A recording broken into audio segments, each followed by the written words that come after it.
یزید کا صرف یہی بد کرداری کا مرحلہ نہیں تھا، اس کربلا کے صحرا کے اندر یزید نے جس طرح امام حسین رضی اللہ تعالیٰ عنہ کو شہید کیا اور حضرت امام حسین کے خاندان کو شہید کیا، جب مدینہ المنورہ پر یزید نے مسلم بن عقبہ کو مقرر کیا، جس کو بزرگوں نے مصرف بن عقبہ کہا ہے، تو اس کو کہا 3 دن تک مدینے کا حرم تمہارے لیے حلال ہوگا، جو چاہو تم کرنا، اور شامی فوجوں کو اجازت ہوگی۔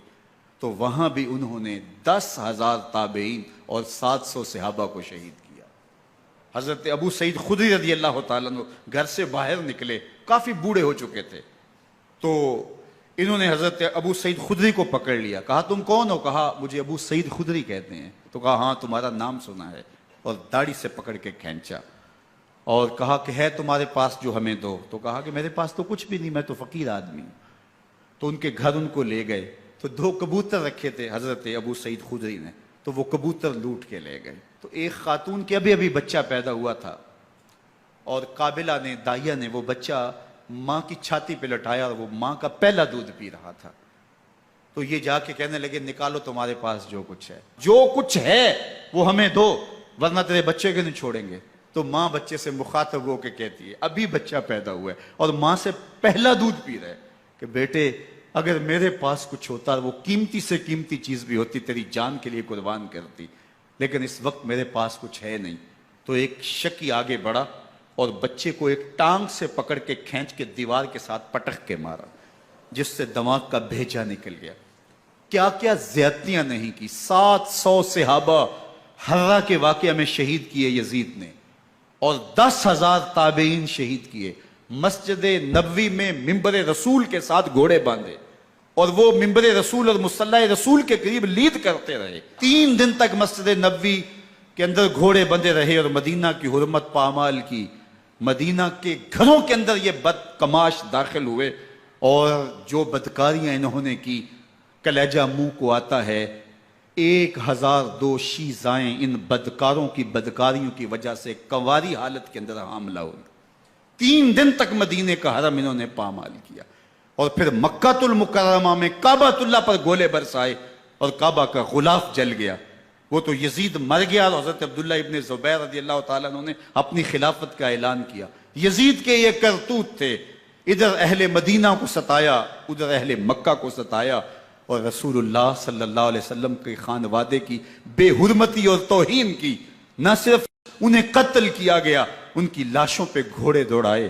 ابن سعد اور شمر جو ہے وہ خیموں میں داخل ہوا، اور مخدرات اسلام کی چادریں چھیننے کی کوشش کی۔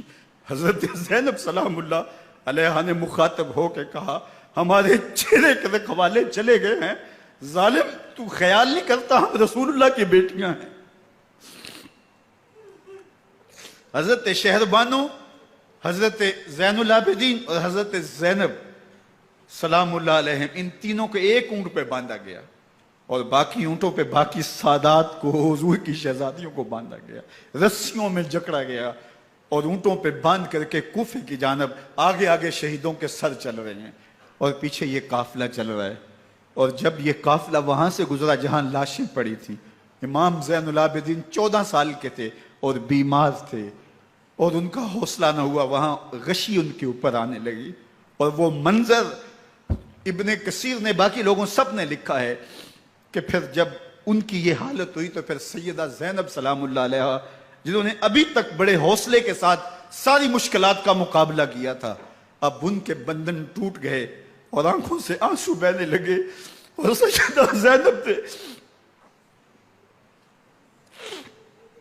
امام حسین رضی اللہ تعالیٰ عنہ کی لاش پہ کھڑے ہو کے، اور وہ روندی ہوئی لاش، ٹوٹی ہوئی ہڈیاں، اور وہ برینا بدن، کٹا ہوا سر نیزے کی نوک پہ، اور لاش یہ پڑی ہے، تو حضرت سیدہ زینب نے مدینے کی طرف منہ کر کے جو ہے وہ حضور سے فریاد کی، یا رسول اللہ، اے پیارے آقا، یا جدہ ہو، اے ہمارے نانا محترم، یہ دیکھیے آپ کا حسین پڑا ہوا ہے۔ بدن سے کپڑے اتار لیے گئے، خاک ہوائیں اڑا رہی ہیں، اور اس کے اوپر چادر جو ہے وہ مٹی کی پڑ گئی ہے، یا محمد آہو۔ اور آگے فرمایا حضور آپ کی اولاد کاٹ دی گئی، اور پھر کہا بناتوں کا سبایا، حضور دیکھیے آپ کی بیٹیوں کے ہاتھ باندھ دیے گئے ہیں، اونٹوں پہ کس دیا گیا ہے، سرے شہیدہ آگے آگے چل رہے ہیں۔ راستے کے اندر ایک جگہ آئی اور ان کو اتارا گیا۔ رات کا موقع تھا، ایک خاتون آئی اور اس نے کوئی کھانا پیش کیا ان کو اور کہا کہ میں کسی زمانے میں حضرت سیدہ فاطمہ تو زہرا کی نوکری کیا کرتی تھی، ان کی لونڈی تھی، ان کی کنیز تھی، اور آج مجھے پتا چلا کہ آپ لوگ گزر رہے ہیں، تو میں نے کہا کہ میں اپنی مخدومہ کے خاندان کی خدمت کروں۔ اور پھر اس نے کہا کہ اس وقت سیدہ کی گود میں ایک 6-7 ماہ کی بچی تھی جس کو زینب کہا کرتے تھے۔ تو سیدہ زینب نے کہا کہ اماں اگر پہچانتی ہو تو وہ بدنصیب سے